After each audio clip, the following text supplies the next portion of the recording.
Bom dia a todos.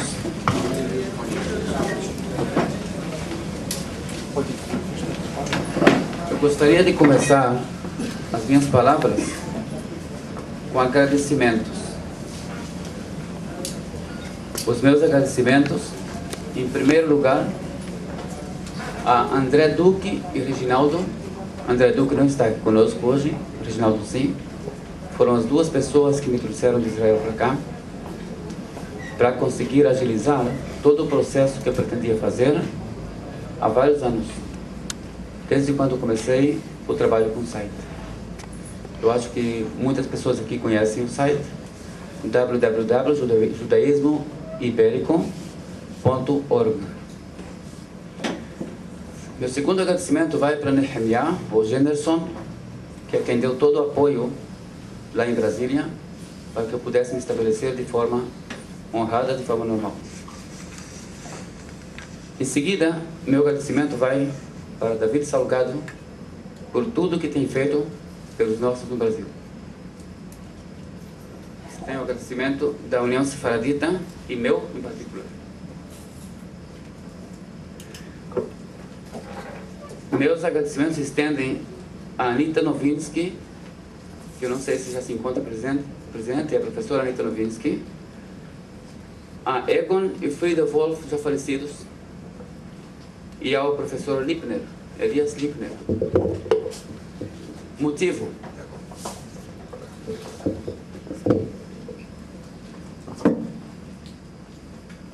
motivo desse agradecimento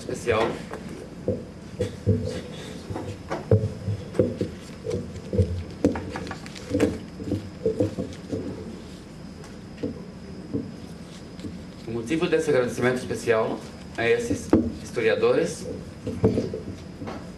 Aliás, eu me esqueci de citar o professor Valadares, Paulo Valadares ou David Valadares. O meu motivo de agradecimento é pelo seguinte, que quando eu conheci que meu pai era circuncidado, eu tinha 11 anos.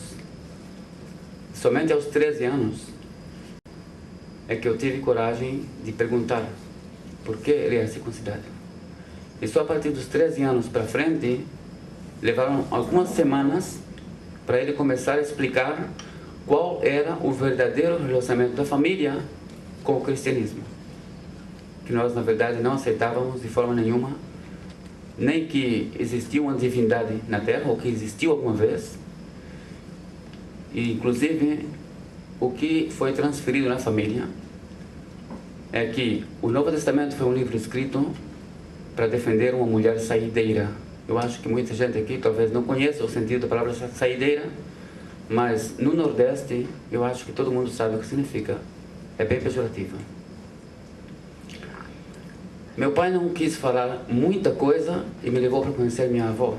E a minha avó me relatou nada mais, nada menos do que 300 anos de história, de como a família de Santo Ângelo, no Rio Grande do Sul, se transferiu, ainda na época da Farroupilha, para Minas Gerais, a região de Ouro Preto, e da região de Ouro Preto para a região de Angical, no Vale de São Francisco, na Bahia.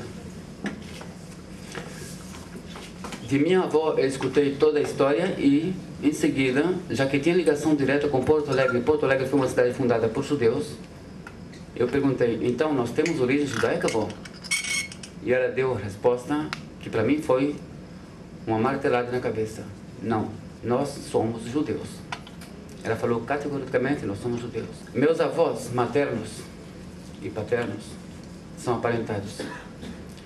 Meus avós paternos entre si são aparentados. Meus avós maternos entre si também são aparentados.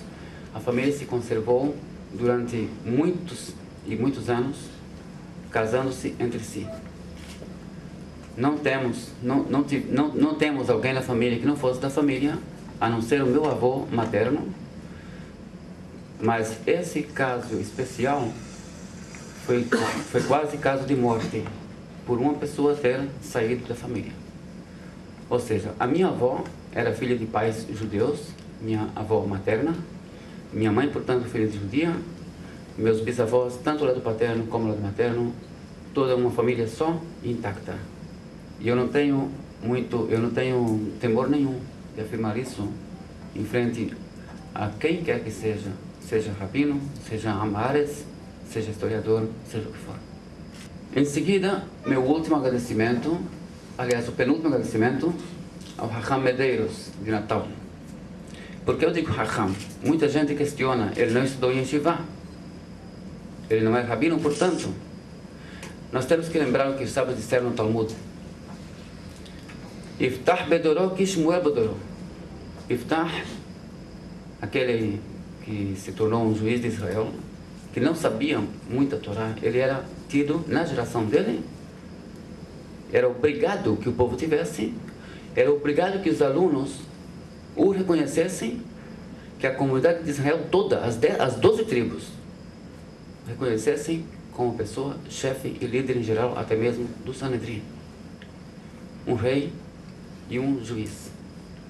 Ele fez enganos, e nós sabemos disso, é certo, tem Parashanut, tem os exegetas que tentam explicar de uma forma diferente, de uma forma desculpante, digamos assim, o fato de ele ter sacrificado a filha, que ele realmente não fez isso.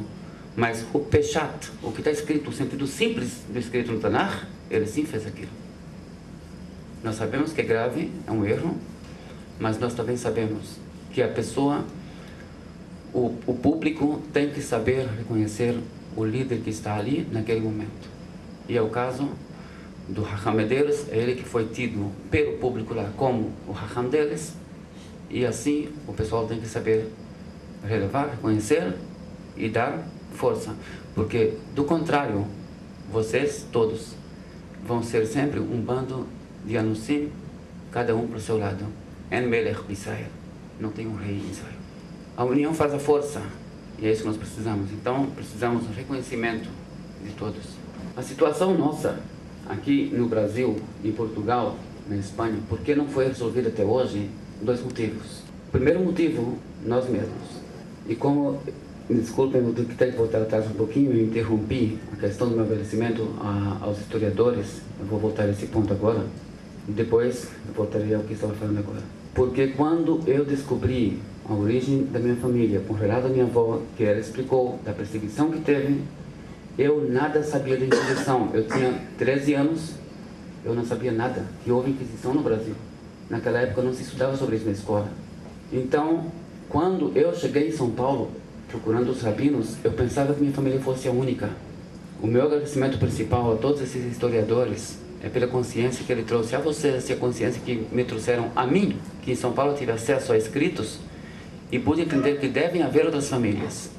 E foi então que eu tive contato com o professor Valadares. Na verdade, eu não sabia nada. Eu pensava que minha família fosse a única quando eu cheguei a São Paulo. Voltando ao nosso assunto que eu estava falando antes, o problema está em 2. Nós mesmos, por um lado, por falta de união. Falta de ter uma forma de pensar judaica, saber discutir e se juntar novamente. Saber discutir, mas amanhã rezo na mesma sinagoga. E por outro lado, se há rabinos aqui presentes, me desculpem ser direto e franco, falta de vontade do rabinato, falta de vontade de rabinos em geral. Muitas pessoas me questionam, eu tenho documentação rabínica, ela está aqui, perguntaram se eu tenho ou se eu não tenho, uns disseram que tenho, outros disseram que não tenho, ela está aqui, mas ela não está de forma nenhuma registrada no rabinato israelense. Motivo? Todo rabino que estiver registrado no rabinato israelense, eles podem simplesmente desfazer tudo que ele fizer, inclusive o próprio papel. No meu caso, não podem. É uma estratégia. Outras pessoas colocaram em dúvida e colocaram também todo o assunto de uma conversão que foi feita e que eu mesmo me desfaço dela. Ou seja, que eu mesmo faço de conta que não existia uma conversão, ou que eu sou um convertido que vivo me aparecendo por aí de outra forma. Esse é um assunto muito importante falar sobre ele pelo seguinte. Quando eu cheguei em São Paulo, o meu relato para o rabino Laniado, que foi quem me atendeu em São Paulo, depois de 6 anos que eu estive de sinagoga para sinagoga, depois que eu fui expulso de sinagogas, no Yom Kippur, em Shabbat, coisas que alguns de vocês talvez tenham passado, talvez não. E não foram só sinagogas ashkenazitas, não, foram sinagogas sefaraditas. Para não pensarem que eu estou aqui colocando ódio dos judeus. E eu simplesmente sou teimoso e prossigo. Eu espero isso de vocês também, cada um seja teimoso e prossiga. É assim que nós vencemos. O Rabino Laniado me fez uma série de perguntas. Eu era muito fechado. Eu vim de uma região do Brasil de gente muito fechada, gente que não sabe conversar. Eu vim de Mato Grosso, do interior. E quando eu cheguei a São Paulo, eu simplesmente não sabia falar. Eu tinha muita coisa guardada. Todo o relato da minha avó, eu não consegui contar. Ele me fez perguntas, eu deixei somente que as perguntas corressem. Vera de Shabbat? Sim. Como se mantém comida quente no Shabbat? Eu mesmo fiquei admirado depois, mais tarde, quando eu descobri que Anusim não sabem. Somente famílias mais recentes no Brasil é que sabem conservar comida quente no Shabbat. E minha mãe sabia. A questão da circuncisão também não sabia. Que a maioria dos Anusim não tem mais, já faz 400 ou 500 anos. Tanto que Spinoza, o professor da Costa, o doutor da Costa, pessoas chegaram na Holanda, chegaram em Londres, já não tinham circuncisão. E meu pai tinha, meus tios têm. Baruch Hashem. Eu sei que são poucas famílias que conservaram isto. Agora a questão, o Rabino Laniado juntou mais dois rabinos, mais dois de Hachamim, de Haleb. Conversou comigo, fez todas as perguntas, chegou à conclusão, eles assentiram, ele realmente é do Sanusim. Se ele teve dúvidas, não teve dúvidas, isso não é um assunto meu, é um assunto dele como Beit Din. Acatei a decisão do Beit Din e ele não me ia dar papel nenhum. Não precisava, ele me disse, você não precisa. O rabinato do Bom Retiro, pessoas do Bom Retiro, rabinos, Ashkenazim, é que insistiram que eu fizesse uma pressãozinha para ter um papel na mão, porque era importante. E eu não sabia o que estava fazendo. Eu ainda era jovem, era novo. Eu tinha 17 anos quando vim para São Paulo. E eu tinha 22 anos nessa época. Como eu falei, eu passei 6 anos lá. Difíceis, muito difíceis. Mesmo assim, no papel foi escrito embaixo. Ele é dos Anusim que vieram para o Brasil há 300 anos. Com esse papel eu cheguei a Israel. Ele foi apresentado ao Rabino Ovadia Yosef. O Rabino Ovadia Yosef também assentiu embaixo. No dia do meu casamento, isso é importante, tanto que eu trouxe aqui a documentação de casamento para vocês entenderem que a minha luta por vocês é pela honra pessoal de cada um. Que eu quero que vocês consigam ter documentos como os documentos que eu tenho. Eu quero que vocês sejam reconhecidos como judeus e não tidos como convertidos. Pelo menos toda pessoa que souber com certa certeza das origens da família.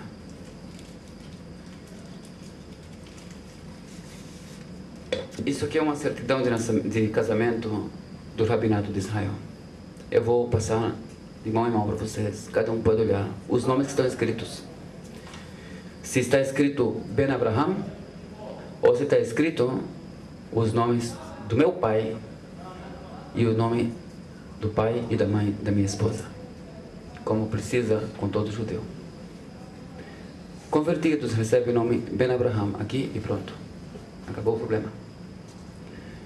Então, eu passo para vocês, de mão em mão, cada um pode observar. Quem souber ler hebraico, sinta-se à vontade.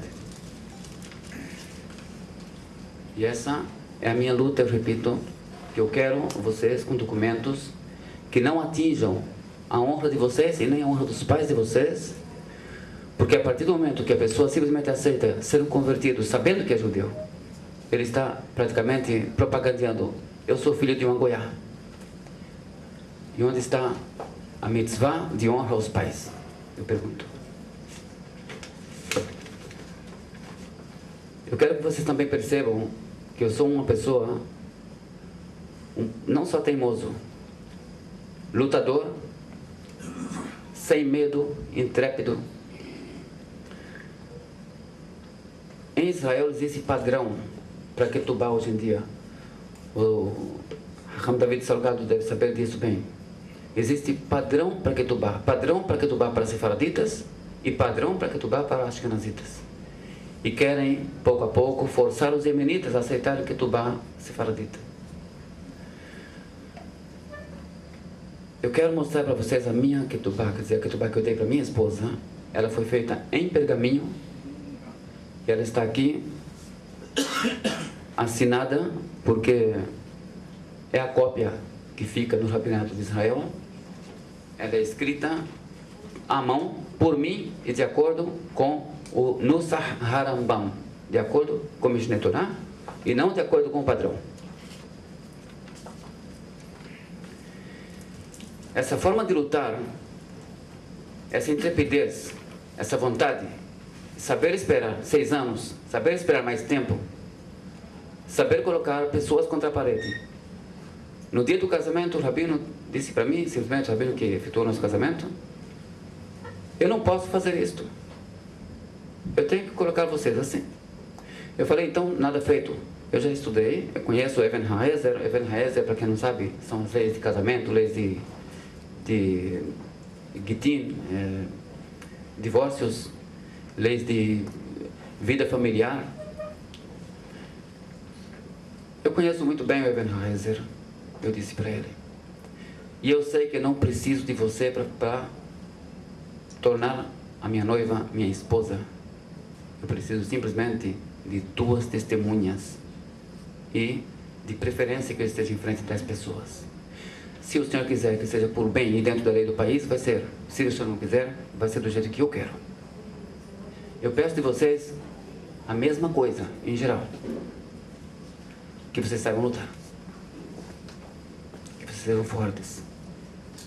Porque isso depende, nosso futuro está mais em nossas mãos do que nas mãos deles.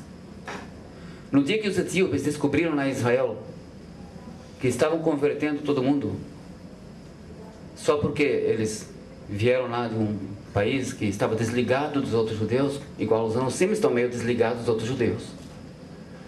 No dia que eles descobriram o que significava essa tevilá, que eles não sabiam, eles simplesmente foram contra.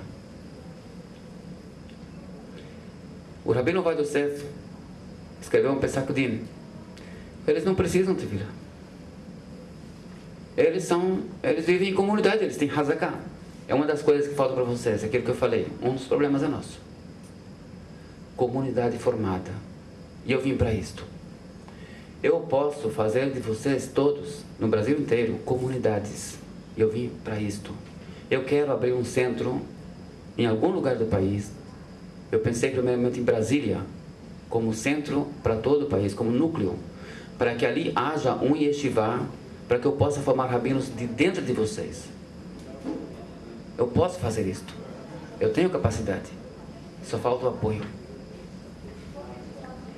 A partir desse momento, vocês mesmos vão ver que lá em Israel haverá pressão. O governo, o rabinato de Israel vai ter que verificar isto. E nós não precisamos ser duros, nós podemos ser maleáveis. Tevilá não é o fim do mundo, não é ofensa, não é grave. Dá para aceitar também o lado do pessoal em relação a nós, o que eles requerem. Mas enquanto nós não soubermos manter uma posição firme, nós não vamos receber nada em troca. Só saída de um por um. E isso é o que eu tento mostrar, que se vale a pena ou não, que vocês têm que pensar por vocês mesmos. Nós temos várias responsas de vários rabinos do passado, tanto sefaraditas como ashkenazitas, favoráveis simplesmente a que cada um dos anusim que chegue nos seus países, nos seus respectivos lugares, sejam aceitos imediatamente. Se já são circuncidados, Hatafat Damberit. Se não são, Brit Milá, com Brachá como judeu. E não como Giur. Muito menos sem Brachá. Mas, se for sem Brachá, eu ainda entendo. Eu consigo aceitar. Agora, se você vai fazer um brachá sobre uma pessoa que você tem mais do que 90% de certeza que essa pessoa é judia, ou pelo menos essa pessoa está afirmando que é judia, essa pessoa não vai afirmar em vão. Afinal de contas, me traga um alemão que diz, eu sou judeu. Me traga um árabe que diz, eu sou judeu. Pouca gente no mundo quer ser judeu.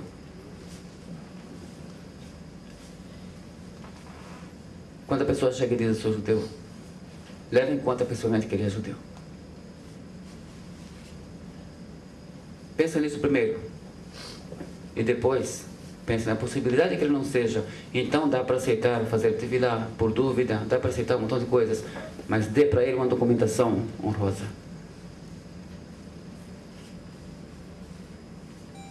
Quando eu às vezes citei a questão da Chavei, eu acho que não foi bem entendido. A Chavei faz um trabalho maravilhoso, a Chavei faz um trabalho muito bonito, e não é só com os Anusim, é com outros grupos étnicos em outros lugares do mundo. E eu mesmo estive dentro desse trabalho de forma indireta. Eu fui rabino de ensino numa yeshiva chamada Ma'ayan Tzvi, que depois mudou o nome para Nahalat Tzvi, o rabino Shimon Yaakov, em Israel, em Jerusalém. Eu ensinei lá durante mais de um ano. Eu tive muitos alunos que passaram por mim, inclusive da tribo de Menashe, e eu cheguei a acompanhar alunos que estavam com problema de visto, com problemas sérios, porque tiveram problemas nos países de fora, na Europa, e a Chavei estava cuidando deles. Quer dizer, não era a Chavei na época, era a Mishav. Eu sei que a Chavei e a Mishav não é a mesma coisa, mas simplesmente fecharam a Mishav e abriram a Chavei. O trabalho é o mesmo, o trabalho continua o mesmo. O pessoal da Mishav simplesmente ligou para uma pessoa, e essa pessoa marcou comigo e eu fui. Depois, quando eu voltei, o Rosh Hashiva me disse, você sabe com quem você esteve? Nada mais, nada menos do que com o ministro do interior. Foi ele que assinou os papéis. Quer dizer, força política tem. Força política tem na Chavei. Eu não estou falando simplesmente da Chavei por si, mas a Chavei tem contato com o Mafdal. O Mafdal pode conseguir mudar uma lei em Israel, que Israel só concede um documento, seja de pessoa retornada, seja de pessoa convertida, só um documento só. E vocês têm força, vocês podem ajudar nisto. Vocês podem conseguir mudar essa lei, ou acrescentar uma lei especial para os anunciantes. Com respeito às respostas que estava falando, nós temos o rabino Shimon ben Tzemach, temos respostas dele, temos respostas de outros, muitos, diversos. Temos respostas do rabino Yaakov de Castro. Temos resposta do Bedek Habayit, Rabi Aharon Ben-Benista. Nós temos diversas respostas sobre simplesmente não tem que fazer conversão para Anusim. Quando você chega para rabinos hoje em dia, todos eles falam, esse foi já faz 400 anos, já faz muito tempo, já faz muitas décadas. Então eu quero ler para vocês um trecho do Pithet Teshuvah. E para que vocês entendam uma coisa tão importante, que o Pithet Teshuvah, primeiro, novamente aquela questão que espalharam por aí, que eu sou uma pessoa que odeia os ashkenazitas, e que eu gosto só de sefaraditas, e que eu estou colocando só divisão no povo de Israel. E Deus me livre, quem estudou em Aderet Kohanim, quem estudou Maharal, quem estudou importância, quem estudou Kuzari, quem sabe a importância da união do povo judeu, nunca vai agir dessa forma, principalmente porque está escrito Kol haposel bemumo posel. Toda pessoa que coloca defeito em outros, ele está colocando defeito exatamente aquilo que ele tem em si mesmo. E eu jamais faria isso. Eu quero ler para vocês aqui o trecho do Pithet Teshuvah. Escreveu Rabbi Eisenstadt, um ashkenazi. Yesh lo letbol. Isso aqui se refere ao Tevilat Avadim. Quando vem um escravo para o meio do povo de Israel, ele precisa passar por todo o processo de conversão, meia conversão praticamente. Ele se torna um judeu em mitzvot equivalente a uma mulher. Fora algumas questões básicas que, logicamente, ele tem corpo masculino. Mas quando ele recebe a liberdade, ele tem que passar, obviamente, por um processo novo, que ele se torna um convertido comum, um judeu comum. Então, em referência a essa tevilá que ele tem que fazer, aqui o Pithet Teshuvah lembra das respostas que eu citei, e ele diz: Ayen o Magen Abraham, vejam o Magen Abraham, Siman Shin Kaf Vav, Siman 326, Serif Katan Het, no pequeno serif, menor serif, oitavo, Shekatav, que ele escreveu, de Israel Umar Shassat Teshuvah, que um judeu que se converteu a outra religião, se tornou evangélico, umbandista, sei lá, o que ele quiser. Ele, quando voltar, precisa passar por uma tevilá. Essa tevilá, ela não é um decreto do Talmud, é uma coisa que começou a existir a partir da Idade Média. Todos os Rishonim que falaram sobre Anusim não colocam os Anusim como Yehudim Mumarim. Os Anusim não entram nessa categoria. É muito importante ressaltar isso. Hoje em dia, muito sim. É um dos motivos que não há tanto problema, realmente há demais pessoas que, dos Anusim, acabaram caindo no evangelismo, no adventismo principalmente, porque era a única forma de se identificar com o Shabbat. É o pessoal que se identifica com a minha família, se identificava com o Shabbat, então tem os adventistas. As pessoas vão pensar nisso e vão acabar chegando a isso. Isso acontece bastante, já desde o início do século XX. Ele continua dizendo: de Israel Umar Shassat Teshuvah, mutar letabelo afilo beshabbat. Mutar letabelo afilo beshabbat. Ou seja, eu não sei se todo mundo sabe, mas eu acho que muita gente aqui sabe. Um ger, ele não é judeu enquanto não fizer a tevilá. Ele fez a circuncisão, ou hatafat damberit. Enquanto ele não fizer a tevilá, ele não é tido, ele não pode ser contado para menino. Se alguém conta, se algum rabino conta, então é importante que o rabino leia essas leis, porque não completou ainda todo o processo. Portanto, nós temos uma proibição de letaken, consertar no Shabbat. Por que ele cita aqui o Israel Umar? Porque o ger que vem se converter, ele está proibido. É proibido que façam a tevilá dele no Shabbat. O ger não pode fazer a tevilá no Shabbat porque estará consertando alguma coisa. Então, por que o Yehudim Umar pode? Porque não é uma tevilá realmente obrigatória. É simplesmente uma simbologia para ele sentir que ele caiu do ponto dele, ele precisa acordar. Isso ajuda bastante. Então, o Israel Umar pode fazer, inclusive, no Shabbat. Continuação.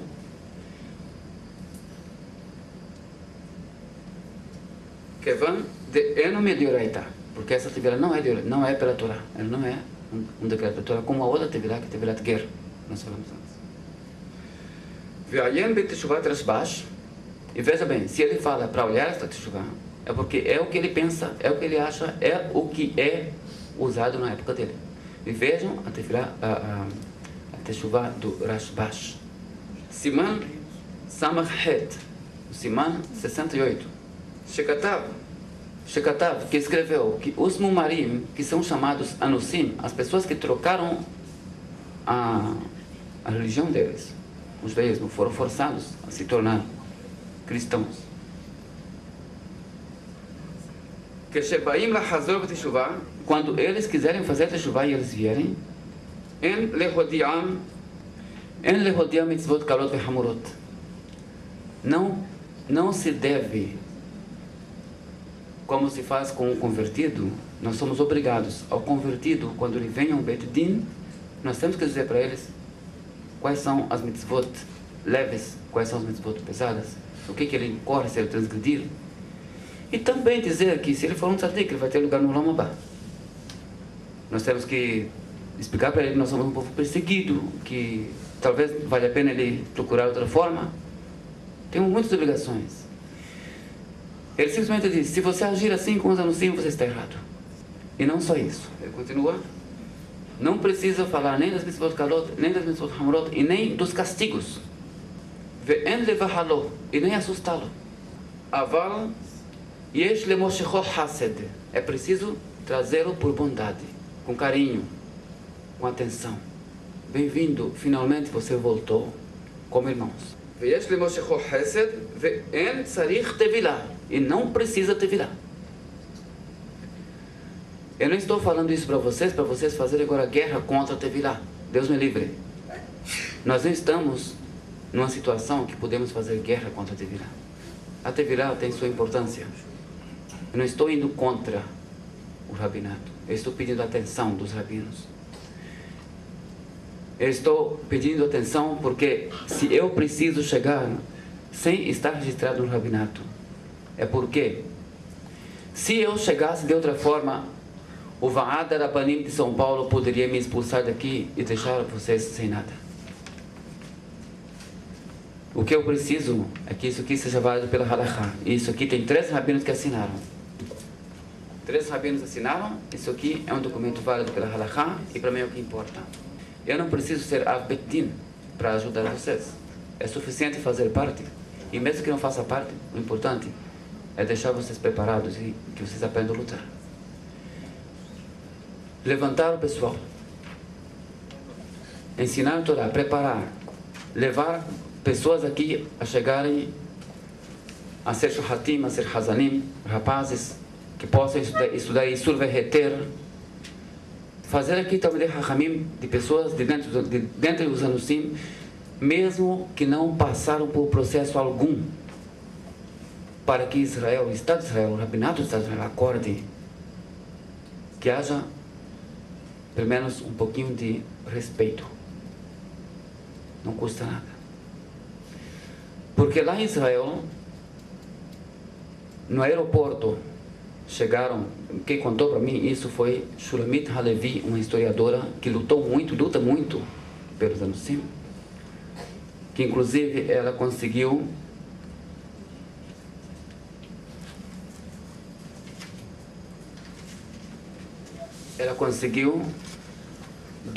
do Rabino Mordechai Eliyahu um Pesach Din, que esse Pesach Din fosse feito um documento reconhecido pelo Estado de Israel,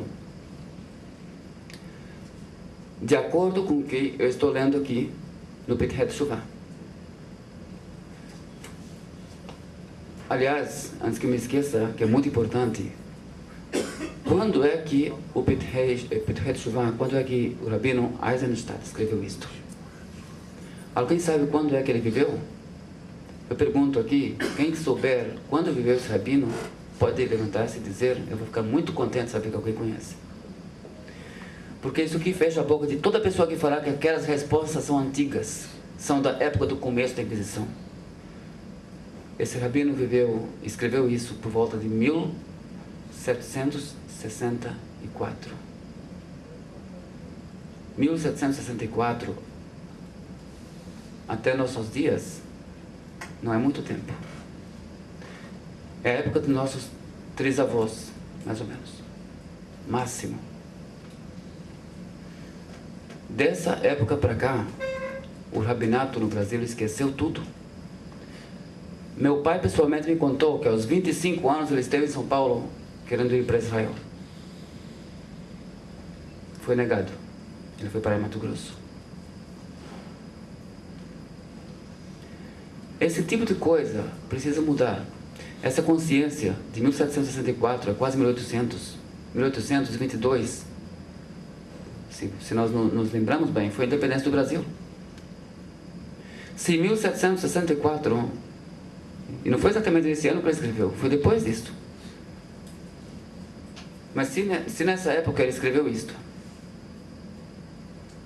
a consciência e a chegada de anusim do Brasil, de Angola, de Moçambique, de Portugal, de todo lugar, na Holanda, nos países europeus, dentro das Ashkenazitas, ainda era comum. Ainda era comum. Isso quer dizer que depois de 1800 também. O que mudou? Por que a atenção com respeito ao nosso pessoal mudou tanto? Será que o fato de haverem chegado comunidades da Europa, aqui na América do Sul, e no espaço de apenas 40 anos, verem os filhos ou os netos casados com goim, com goiote, levou a crer que a mesma coisa aconteceu com os anusim? Não dá para entender que cada família, depois da chegada do visitador, se fechava novamente em volta de um núcleo familiar durante 400 anos e que esse pessoal está conservado? Se os rabinos, como esse lembrado, esse é um deles, lembrado aqui no Pethet Shuvah, escreveram que, assim, do jeito que nós falamos, Yehudi, yeshlo hazaká shehu ben Leshalosh dorot, às vezes o hazaká shehu Yehudi. Um judeu, ele tem 3 gerações, então nós estamos por hazaká.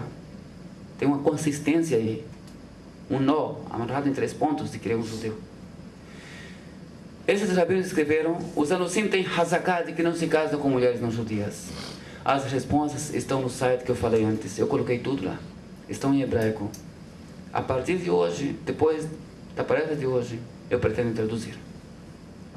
Não estão traduzidas, mas eu pretendo traduzir. Eu não traduzi até hoje porque a meta principal era que ela atingisse os rabinos, que os rabinos dessem atenção a isso.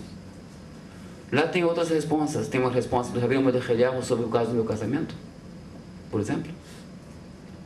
Tem resposta sobre esse tipo de documento aqui, que vocês podem agora, por favor, cada um olhar o que realmente deveria existir.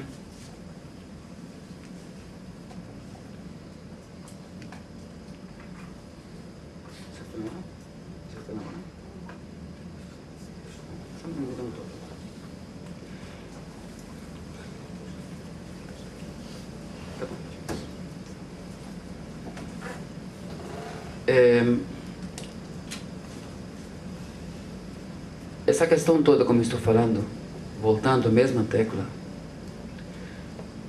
de chegar um dos anusim em São Paulo, procurar uma sinagoga do Bet Chabad, ou a sinagoga Bet Yaakov, do pessoal Halabi, ou a sinagoga da abolição, que era dos judeus hispano-portugueses, vindos do norte do Marrocos, e também da Inglaterra, ali havia judeus ingleses.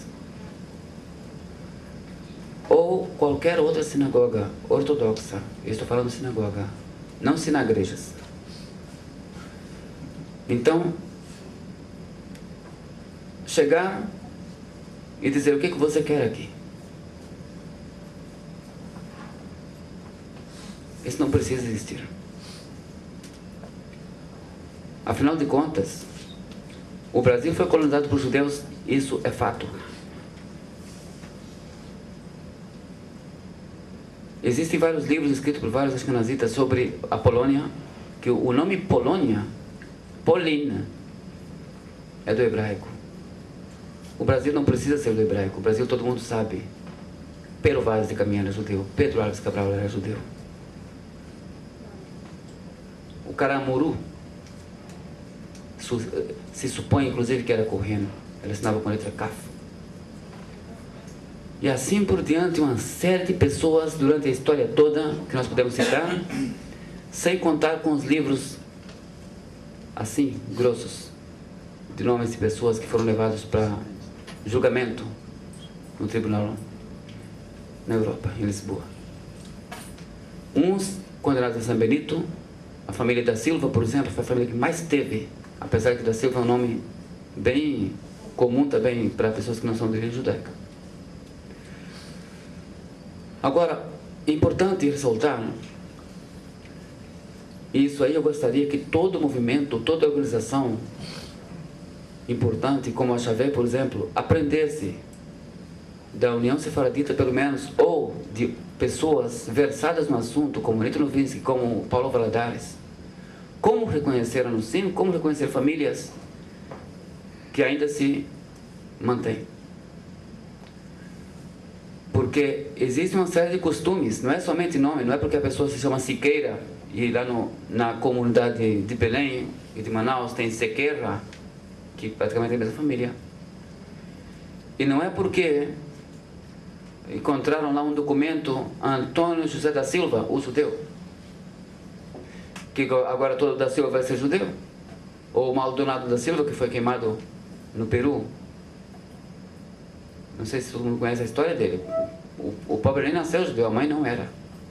Só o pai, mas ele achava que era. Ele cumpriu até o fim da vida nas masmorras da Inquisição, sofrendo todo tipo de torturas por 30 anos. Por fim foi queimado vivo. Não nasceu de mãe judia. E nós não sabemos como Deus julga, mas Deus sabe o que fazer. Fiquem, isso aí pode ficar tranquilos.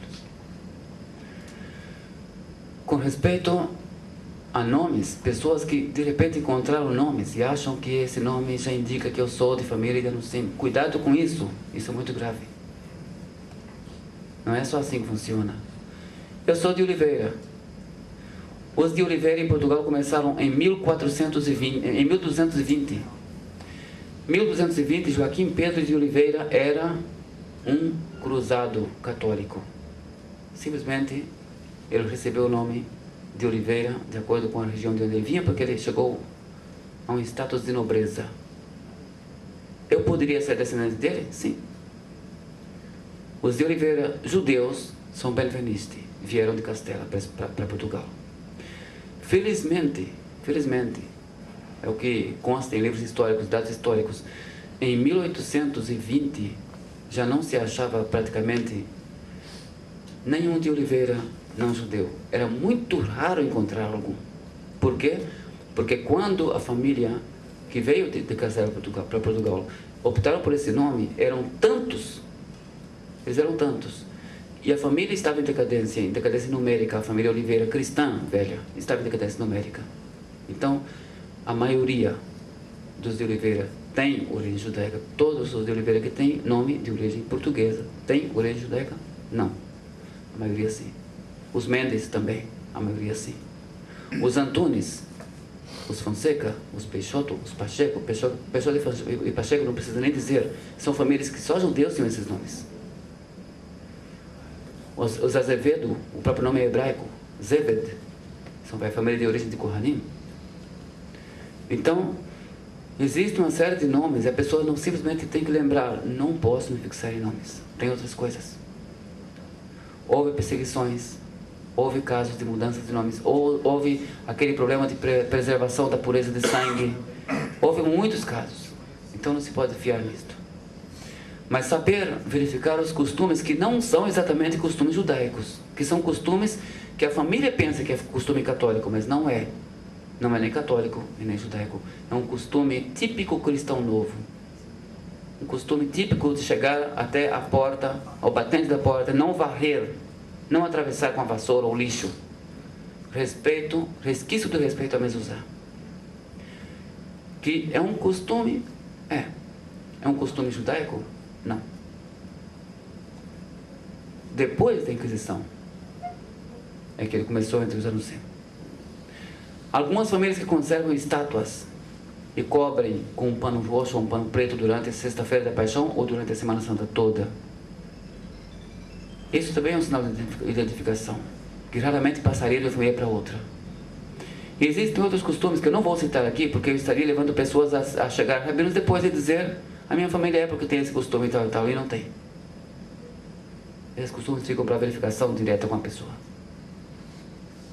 E depois disso, verificar a endogamia, ou com que família se casou, ou se casava sempre com tais famílias, são coisas importantes. A partir disso aí, você pode dar com segurança um documento de retorno, como o que eu passei para vocês para ver. Sem se preocupar tanto, sem ter medo de estar dando um documento errado para um goi. Sem depois estar casando um Kohen com uma goiá, com a convertida. Sem depois estar fazendo um erro mais grave. Uma berachá levatalá para um Levi que tem que trazer o filho e dar o resgate ao Kohen. Se ele é Levi de verdade, ele não pode fazer a berachá. Ele estará tomando o nome de Deus em vão. pelo menos os rabinos se preocupam em ensinar aos anusim de que quando fizeram o resgate do filho, pediu na Ben, diante do correndo, que não façam a brachá. Será que se lembram disto? Eu acho que não. Alguns rabinos nem se lembram de evitar que os anusim façam a brachá na hora da tevilá. Brachá para tevilá, na hora que um dos anusim faz o retorno ou conversão, ou seja o que for, é proibido fazer brachá. Isso é giur lehumrá, é tevilá lehumrá, não se pode fazer brachá. O assunto em geral aqui, vamos nos unir, vamos levantar o pessoal, trazer mais, crescer, lembrar que todas as pessoas são diferentes, uns saberem aceitar os outros para poder viver em comunidade.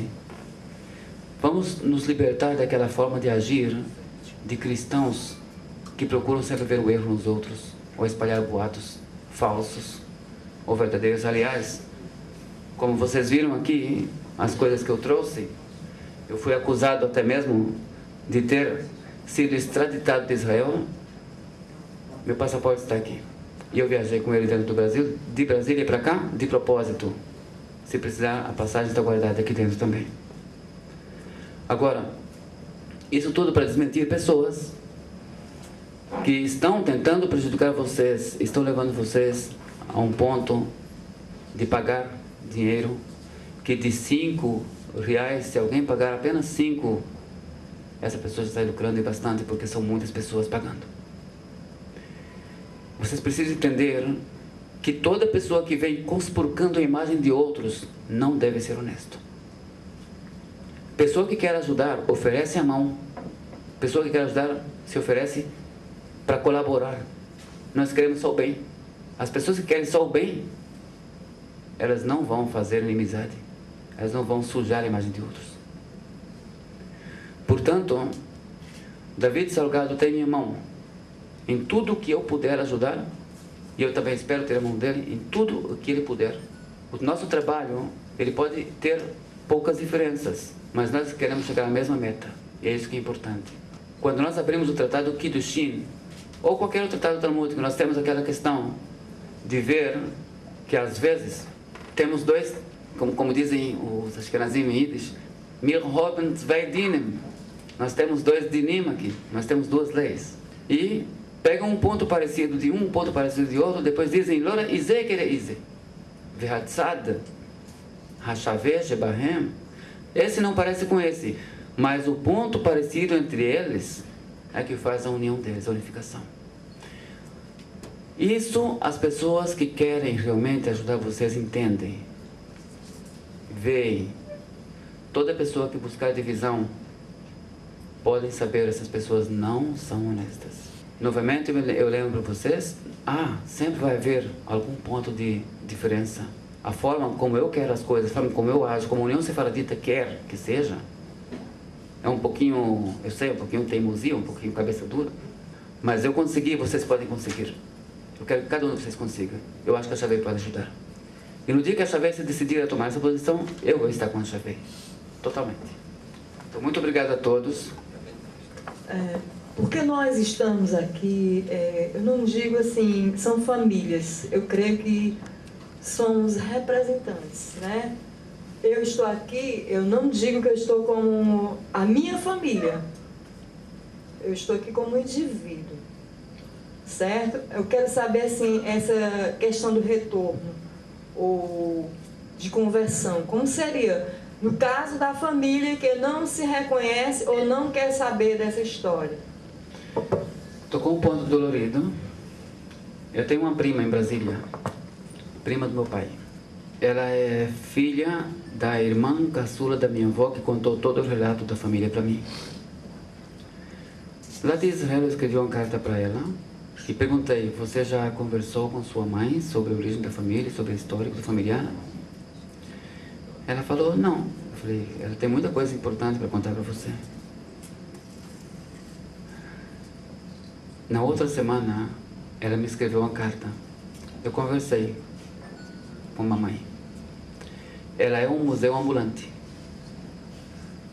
Tudo de bom.